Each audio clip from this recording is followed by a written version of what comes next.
มีโอกาสมาถ่ายทำสถานที่เมืองลับแลเนาะอยู่ที่ภูเขาคุ้ยกระทับส้มในเบิง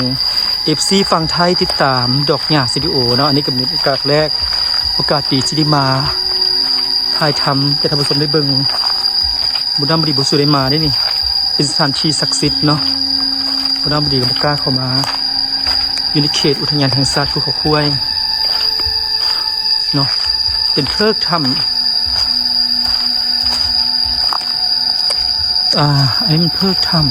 ำของเมืองลับแลเนาะขออนุญาตเด้อปูเด้อถ่ายทำรายการให้ท่านผู้ชมได้เบิ่งอิบุญตา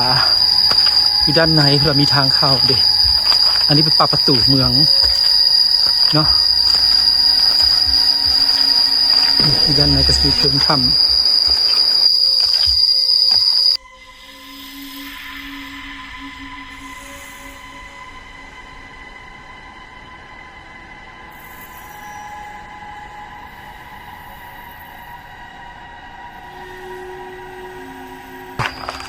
เป็นเพิงถ้ำเข้าสู่ประตูมิติเนาะมีองค์พระพุทธรูปซ่อนอยู่ใน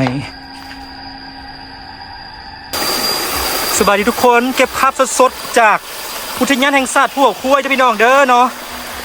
สวัสดี FC ดอกแก้วทุกคนเลยนี่เป็นภาพสดๆจากภูเขาคุ้ยน้ำตกแบบย่อมๆงามแหงต่อทิศตับพระดอกใหญ่เด้อ